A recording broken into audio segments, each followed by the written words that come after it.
Hello friends, welcome back to my channel যে S official blogs. আমার আবার একটা নতুন ভিডিওতে তোমাদের জানাই অনেক অনেক ভালোবাসা। দেখো, সকালে উঠে তো মেয়েকে রেডি করে নিয়েছি, আর সকাল থেকে অনেকগুলোই কাজ করা হচ্ছে। তারপর বিছানাটা ঝেড়ে মেঝে নিলাম। তারপর এখানে দেখো চলে এসেছি। কালকে রাত্রে না প্রচুর ঝড় হয়েছিল, মানে ঝড় বৃষ্টি যাই বলো না কেন প্রচুর। তারপর বারান্দায় এতটা পরিমাণে জল জমেছে কি বলবো। তাই এখন সকালে উঠে আমাকে এগুলো পরিষ্কার করতে হচ্ছে, একেবারে ঘরদোর মুছে নেব আর জলগুলোও বের করে দেব। আর আজকের ভিডিওটাতে তোমাদেরকে বলবো যে আমার মনিটাইজেশন অন হতে কত কত বাধা বিপত্তি আমি পেরিয়েছি, এইগুলোই তোমাদের সঙ্গে আজকে আলোচনা করব। তোমরা পুরো ভিডিওটা দেখতে থাকো, কেউ স্কিপ করো না। আর আমি যেই ভুলগুলো করেছি তোমরা একেবারেই করো না, তাহলে আমার মতো তোমরাও এই সমস্যার সম্মুখীন হবে। সেজন্য বলছি বন্ধুরা, পুরো ভিডিওটা দেখো। দেখো কত জল জমেছে কি বলবো তোমাদের, এত পরিমাণে জল জমেছে দেখতেই পাচ্ছ। আর ঝড় বৃষ্টি হওয়ার জন্য প্রচুর ধুলোও জমেছে, তাই এগুলো আমি ভালো করে মানে জলগুলো বের করে তারপরে একটু বালতিতে জল এনে আবার ধুয়ে নেব, তারপর মুছে নেব। মুছে মুছে বালতিতে জল ভরে নেব, কারণ এটা পরিষ্কার করা খুবই দরকার। আমার একটা ছোট্ট মেয়ে আছে, তোমরা জানো। এই ব্যালকনিতে এসে ও প্রায় মানে খেলাধুলো করে, ওর কত খেলনা এখানেই ছড়িয়ে ছিটিয়ে রাখে। আর ওগুলো থাকা মনে ও আসবে আর ও পিছলে পড়বে। সেই জন্য আমাদের এগুলো পরিষ্কার করে রাখতে হবে, নইলে হবে না। তাই আমি সকাল সকাল উঠে এই কাজটা আগে করে নিচ্ছি, কারণ আমার মেয়ে এখানে খেলাধুলোটা বেশি করে তো সেই জন্য। তাই আমি এটা পরিষ্কার করে নিয়েছি। ওকে এক গ্লাস ছাতুর শরবত দিয়েছি, ও খেয়েছে। এখনও পর্যন্ত তেমন কিছু খায়নি। আর দেখো জল দিয়ে আমি ভালোভাবে পরিষ্কার করে নিচ্ছি ঘষে ঘষে, কারণ একটু যদি জল থাকে না আমার মেয়ের খুব সমস্যা হয়ে যাবে। আর সিঁড়িটাও ঝাঁট দিয়ে নিচ্ছি প্রত্যেকবারের মতো। প্রত্যেকদিন ঝাঁট দিলেই হয়ে যায়, আজকে একটু ধুয়ে মুছে নিচ্ছি, কারণ অনেক মানে ধুলো বালি জমেছে, সবগুলোই রুমের ভেতর যাবে সেই জন্য। হ্যাঁ, যে কথা বলছিলাম বন্ধুরা, যে আমার মনিটাইজেশান অন করতে কতটাই কষ্ট হয়েছে সেটা তোমাদের কি বলবো। এই চ্যানেলটা আমার প্রায় মানে এখন 2 বছরের কাছাকাছি হতে চলছে, কিন্তু আমি কাজ করেছি খুবই কম। কারণ প্রথমে আমরা যেটা করে থাকি, সবাই চ্যানেল একটা খুলে নিই হুট করে, আমিও সেইভাবে একটা হুট করে চ্যানেলটা খুলে নিয়েছি। তেমনভাবে চ্যানেলে কিছু কাজ করিনি, যে একটা চ্যানেল খুলেছি ভিডিও দেবো এই আনন্দে একটা চ্যানেল খুলে নিয়েছি। কিন্তু সেইভাবে প্রপারভাবে যেভাবে চ্যানেল একটা খুলতে হয়, তারপর রেগুলারটি মেনটেন করতে হয়, যে প্রত্যেক দিন একটা করে ভিডিও আপলোড দিতে হয়, এইসব আমার মাথায় ছিল না। আর যদিও আমি প্রথম বেশ ভিডিও দিতাম, ভিউজ হতো। দেখো, কালকে রাত্রে এত ঝড় বৃষ্টি হওয়ার কারণে ঠাকুরকে এখানে রাখতে হয়েছে, কারণ ওখানে না লন্ডভন্ড হয়ে গেছে দেখতে পাচ্ছ। এটা আমি পরিষ্কার করব, তারপর রাখবো ঠাকুর।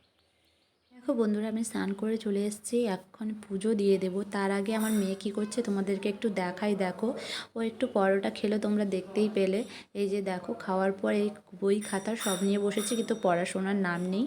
তারপর এদিকে দেখো আমি জলগুলো ভরে নিচ্ছি। এখন আমার এটা ডেলি রুটিন হয়ে গেছে বলতে পারো, কারণ ট্যাঙ্কির জলটা এতটাই গরম হয়ে যায়। তারপরে তোমার দাদাভাই বলো আমার মেয়ে বলো স্নান করতে খুব অসুবিধা হয়, তাই এগুলো ভরে রাখলে জলটাও ঠান্ডা থাকে আর ওরা স্নান করতেও পারবে। এটা একটা ডিউটির মধ্যে হয়ে গেছে।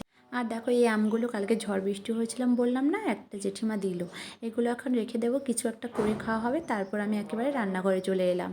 আর রান্নাঘরে এসে রান্নাটা চাপিয়ে দিয়েছি দেখতে পাচ্ছ। পরোটা খেয়েছিলাম, একটু মুড়িও করেছি ব্রেকফাস্টে, আর তেমন কিছু খাওয়া হয়নি। হ্যাঁ, যেটা আমি যে এখন মনিটাইজেশন অন করেছি তার জন্য আমাকে প্রচুর খাটতে হয়েছে, প্রচুর পরিমাণে। আর আমি যে ভুল করেছি তোমরা কখনোই করো না, অনেক ভুল থাকে। যেরকম আমি জানতাম না, বুঝতাম না। এই যে যারা আমরা ইনস্টাগ্রামে ভিডিও বানাই সেইগুলো আমি দিয়ে দিয়েছিলাম, এইগুলো কারণে আমাকে রিউজ কন্টেন্ট করে দিয়েছিল। সেই জন্য বলছি, কোনো ইউটিউব কখনোই চায় না অন্যের জিনিস তুমি ইউটিউবে এসে আপলোড দাও। কারণ অনেকে আছো আমার মতো এরকম ভুলগুলো করে থাকো, অবশ্যই ভুলগুলো করো না।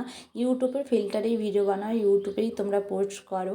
কোনো ইনস্টাগ্রাম বা কোথাকার কিছু নিয়ে এখানে ছাড়বে না, অন্যের ভিডিও দেবে না, তাহলে আমার মতো এই সমস্যার সম্মুখীন তোমাদেরও হতে হবে। আমি বলছি না যে আমি সবটা জানি, ইউটিউবে থাকতে থাকতে আমিও জেনেছি। প্রথম আমিও প্রচুর ভুল করেছি, সেই জন্য আমাকে দুবার ইউজ কন্টেন্ট দিয়েছে। সেই জন্য বলছি তোমরাও এরকম ভুল করো না। এই ভিডিওটার মাধ্যমে যদি তোমাদের একটু আমি হেল্প করতে পারি, সেজন্য তোমাদের সঙ্গে আমার মনের কথাগুলো শেয়ার করেছি। যাই হোক, দেখো এখন ডিমে নুন হলুদ মাখিয়ে নিচ্ছি। আর ডিমগুলো না একটু ফুটো ফুটো করে দিয়েছি যাতে নুন হলুদটা ভালো করে ঢোকে আর খেতেও যেন ভালো লাগে। সেজন্য দেখো এখন ডিমগুলো ভেজে নেব। ভেজে আজকে ডিমের ঝোলটা বানাবো। আর আজকে তো ডিমের ঝোল করছি, দেখতে পাচ্ছ, আলু দিয়ে। আর করব কুমড়োর তরকারি। কুমড়োর তরকারি তো হচ্ছে সজনে ডাঁটা দিয়ে। আর মেয়ের জন্য একটু মসুরির ডাল করব। আর এটাই আজকে আমাদের রান্না বান্না, এইটুকুই, আর কিছু করব না, তেমন কিছু আজকে হবে না।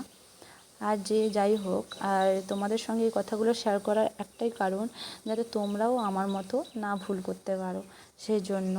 আর এই ভিডিওর পেছনে আমরা কতটা কষ্ট করি বলো তো, কিন্তু আমরা সাফল্য পাই না তেমনভাবে। আর পাবো কী করে যদি না আমরা প্রত্যেক দিন ভিডিও আপলোড দিই। একদিন দিলাম, দুদিন দিলাম না, এরকম করলে তো আর ভিডিওর পিছনে আমরা মানে কিছুই পাবো না ভিডিও। আর ইউটিউবে আসতে এলে না একটু ধৈর্য ধরতে হবে। দেখতে পাচ্ছ এখন আমার কতটা রিচ ডাউন হয়ে গেছে, কারণ না আমি অনেক ভিডিও ডিলিট করেছিলাম মনিটাইজেশন অন করতে পাঠানোর আগে, যেগুলো আমার একদম ভিডিওর মধ্যে ছিল না, মানে যার জন্য আমাকে বসে দেওয়া হয়েছিল। সেই জন্য অনেক অনেক ভিডিও ডিলিট করার কারণে এখন আমার রিচ একেবারে ডাউন হয়ে গেছে। তার জন্য আমি এখন কষ্ট করে দিয়ে যাচ্ছি আর ধৈর্য নিয়ে সাথে কাজ করছি, কারণ আমাকে প্রত্যেক দিন আমার মাথায় একটাই ঘুরে যে আমাকে প্রত্যেক দিন যেমন হোক করে একটা করে ভিডিও আপলোড দিতেই হবে, না দিলে হবে না, কারণ চ্যানেলটা তাহলে বেকার হয়ে যাবে। আমাদের সঙ্গে কথা বলতে বলতে আমার রান্নাটাও কমপ্লিট। আর এদিকে আমি দেখো গ্যাস ওভেন তারপরে এই যে ট্যাপগুলো দেখতে পাচ্ছ এগুলোও মুছে নিচ্ছি, কারণ এগুলো তো খুব তেল চিটে হয়ে যায়, আর সেই জন্য পরিষ্কার তো আমাদেরই করতে হবে। আর রান্নার মধ্যে দেখেছো ডিমের ঝোল করেছি, মসুরির ডাল, আর এদিকে করেছি ডিম ভাজা ছিল সকালবেলা, সেইটাই মেয়েকে এখন খেতে দেবো। আর কুমড়োর তরকারি তো করেছি, দেখতে পেয়েছো। আর এখন লাঞ্চ টাইম, চলো খেয়ে নিই। তোমাদের দাদাভাই বাড়িতে নেই, এখন আমার একা খেতে হবে, সেই জন্য দেখো। আর তাই ছোট্ট করে একটা তোমাদের সামনে পরিবেশনটা তুলে ধরলাম। কেমন লাগছে অবশ্যই বলো কমেন্টে। আর আমার এই কথাগুলো যদি একটু হেল্পফুল কারোর জন্য হয়ে থাকে অবশ্যই কমেন্টে জানিও। ইউটিউবে না অনেক অনেক কথা থাকে যেগুলো আমাদের অজানা হয়ে থাকে, কিন্তু ইউটিউবে কাজ করতে করতে আমরা সেগুলো শিখে ফেলি। আমারও তেমনই অবস্থা হয়েছে। প্রথম দিকে সত্যি কথা আমি কিছুই জানতাম না, শুধু ভিডিও দিয়েছি, শর্ট ভিডিও বেশি দিয়েছি, কারণ আমি তো জানতাম না যে 1 বছরের মধ্যে 1000 সাবস্ক্রাইব 4000 ওয়াচ টাইম পূরণ করতে হয়। এই সব আমি কিছুই জানতাম না। আমি শুধু ভিডিও দিতাম, জানতাম যে ভিডিও দিলেই মনে হয় এরকম হয়ে যায়, ভাইরাল হয়ে যায়, এত সব কিছু হয়ে যায়, কিন্তু আমার এতটা জানা ছিল না যে 1 বছরের মধ্যে কমপ্লিট করতে হয়, না হলে 4000 ওয়াচ টাইম থেকে কাটতে থাকে। আর শর্ট ভিডিও দিলে তো সাবস্ক্রাইবগুলো বেড়ে যেত, কিন্তু ওয়াচ টাইম তো হতো না। সেই জন্য বন্ধুরা যতটুকু জানি ততটুকু তোমাদের সঙ্গে শেয়ার করলাম। আর কিছু যদি জানার হয় অবশ্যই কমেন্টে জানিও। এখানে ভিডিওটি শেষ করব। আর যদি ভিডিওটি একটু হেল্পফুল হয়ে থাকে অবশ্যই লাইক কমেন্ট শেয়ার করো। আর দেখা হচ্ছে নতুন কোনো ভিডিওর সঙ্গে।